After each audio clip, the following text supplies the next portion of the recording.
Salut les gars, j'espère que vous allez bien. Alors j'ai créé cette chaîne pour parler avec vous. Procédure pour aller étudier à l'étranger. Mais plus dans cette vidéo, je vais vous parler de la procédure pour aller étudier en Belgique. Alors si tu es intéressé, abonne-toi, partage cette vidéo. Ça va t'aider pas que toi, ça va aider aussi autant d'autres personnes. Alors retrouvez-moi après le générique.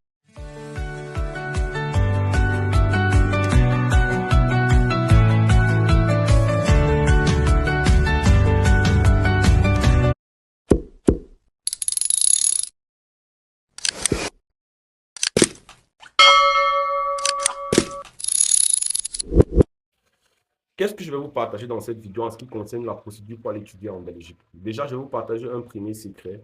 Avant de se lancer dans cette procédure, il faudra d'abord suivre ce qu'on appelle une orientation. L'orientation, c'est quoi? Il faudra savoir quelles sont les procédures que tu dois suivre. C'est-à-dire, tu dois savoir si tu dois étudier pour un niveau bachelier, soit un niveau master, en fonction de ta documentation et de ton parcours d'études. Voilà.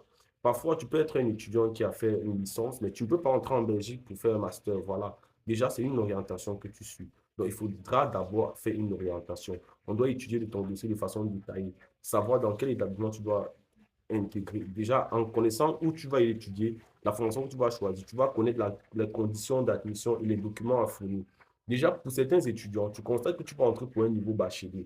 Déjà, si tu peux entrer pour un niveau bachelier, tu dois faire un document qu'on appelle l'équivalence. Ceci concerne les étudiants qui entrent en fédération Wallonie parce qu'il y a deux fédérations. Il y a la fédération Wallonie et bon, il y a deux communautés en ce qui concerne la communauté française, qui est la fédération Wallonie, et la communauté flamande. Déjà, c'est un peu ça. Tu dois savoir où tu dois aller étudier.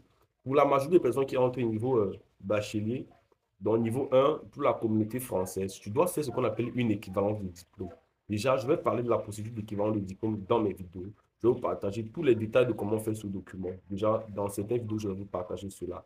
Donc, c'est la première des choses pour certains. C'est même le premier document pour plusieurs personnes. Plusieurs personnes ils se lancent directement, ils font l'équivalence. Parce que certains, déjà, tu as un niveau licence, tu constates que tu ne peux pas entrer en master en Belgique. Tu es obligé de recommencer niveau 1. Mais ça ne dérange pas, tu obtiens ton visa. Voilà. Donc, c'est la première des choses à savoir, où je dois entrer. Déjà, après, tu dois savoir quelles sont les prochaines étapes. Les prochaines étapes, après la demande d'admission, déjà, on va parler dans les vidéos du garant. Après le garant, on va parler des procédures d'entretien par pays, parce que pour les Camerounais, il y a un campus Belgique et Cameroun, voilà. Pour d'autres pays, ils font directement le remplissage du formulaire. Je pense, vous remplissez un formulaire juste à l'ambassade. Après le remplissage du formulaire, vous déposez votre demande de visa. Et là, il y a la durée de demande de visa. Aussi, les dépenses à faire par rapport à votre procédure. On va parler